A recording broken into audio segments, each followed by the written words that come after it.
Harunye, harunye maruna, harunye, harunye marunya, harunye, harunye marunya, harunye.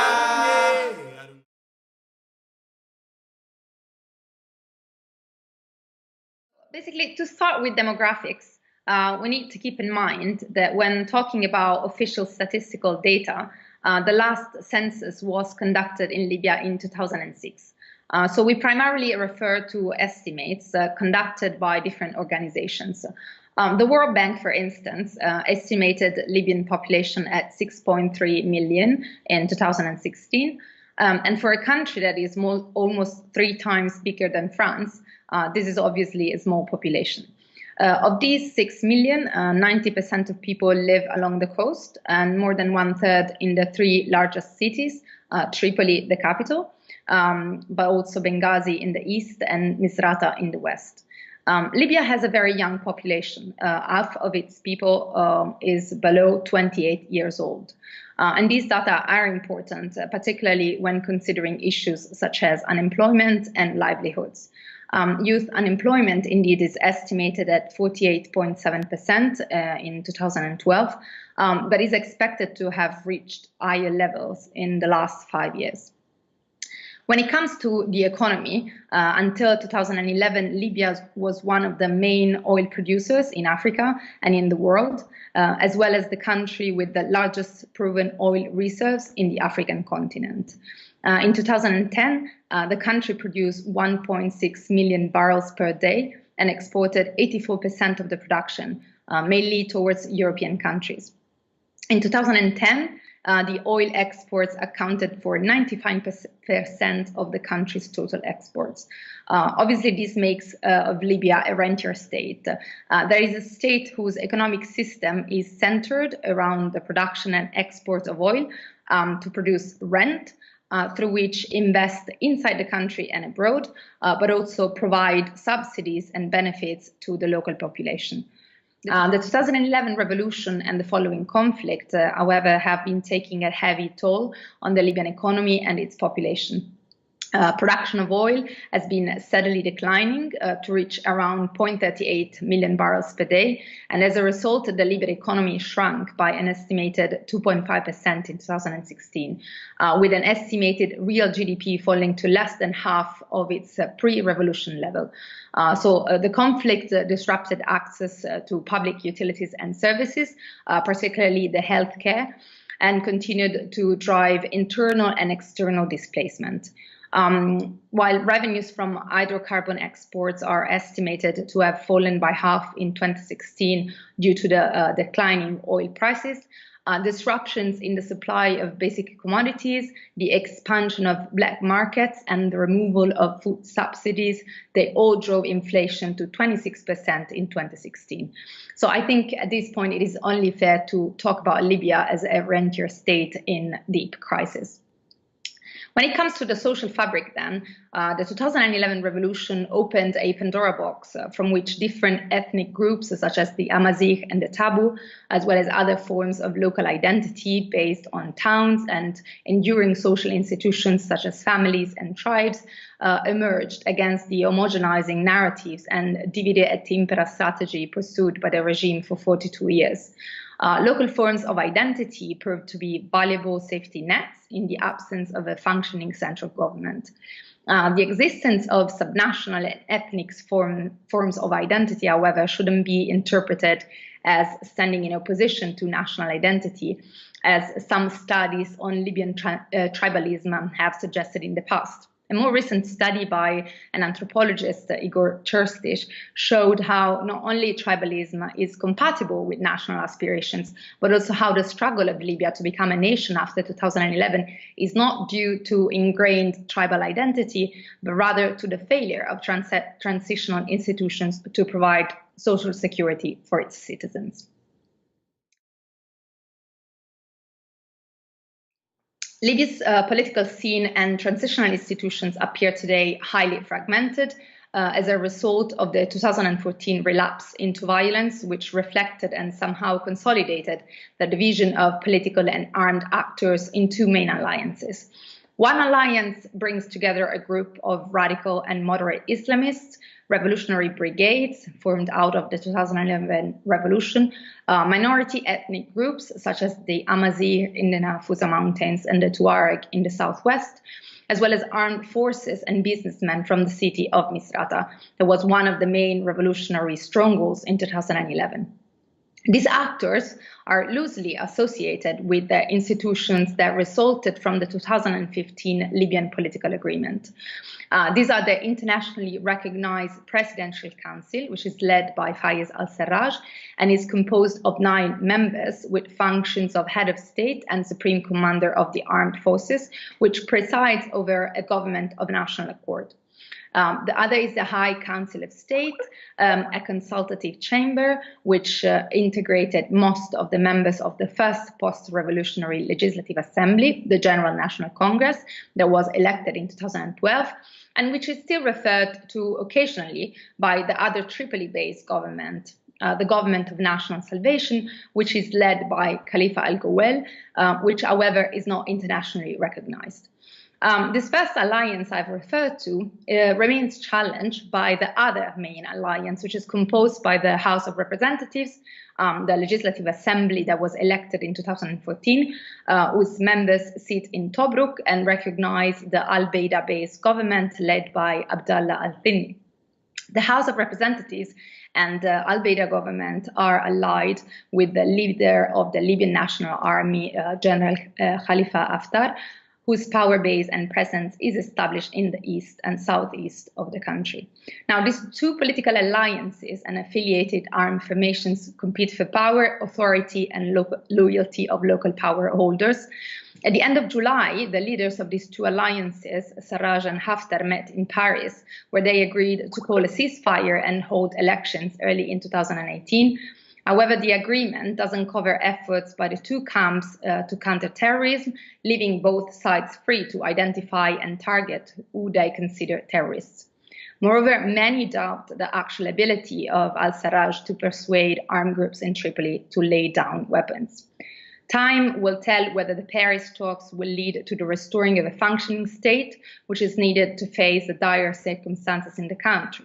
First and foremost, the skyrocketing of unemployment and inflation, lack of cash, regular half-day-long power outages, shortages of water, medicines, fuel, and in some cases, even food.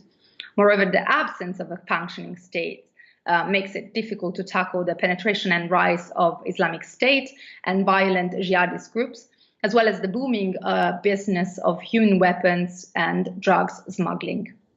A functioning state is the necessary first step towards addressing these problems.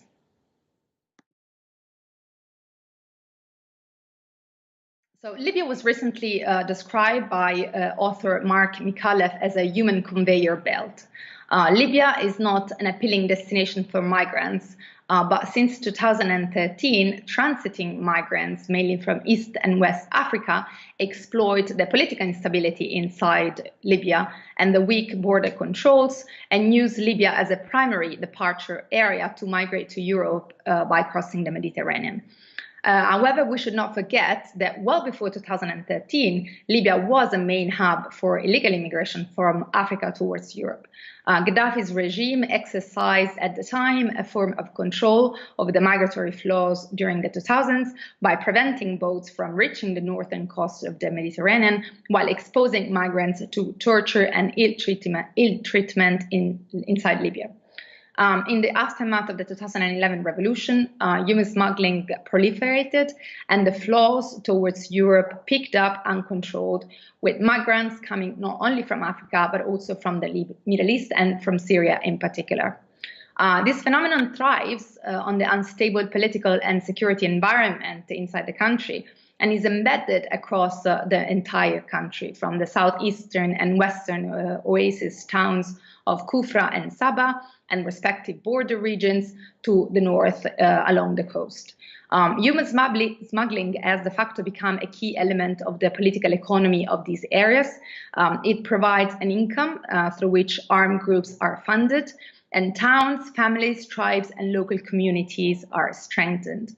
Moreover, the concentration of smuggling activities in the hands of a few well-organized criminal networks led to an enhanced logistical capacity and efficiency, which opened the territory to more business and overall resulted in increased flows after 2013.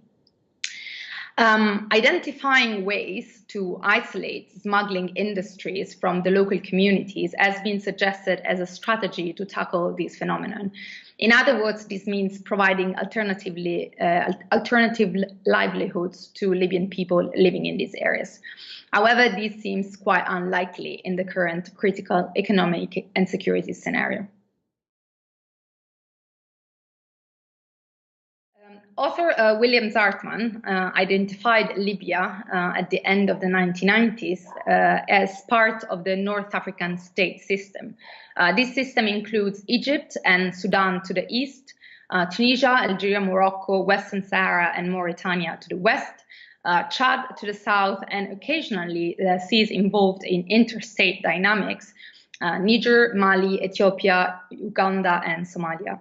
More recently, however, the UN panel of experts on Libya acknowledged that the formation of two regional blocs and alliances with Egypt, UAE, and Chad on the one hand, and Qatar, Turkey, and Sudan on the other, is one of the main obstacles to achieve a political solution to the Libyan conflict, which has de facto become a battlefield in the regional crisis between Egypt, Saudi Arabia, and the UAE on the one hand, and Qatar, accused of supporting Iran and terrorism in the MENA region on the other.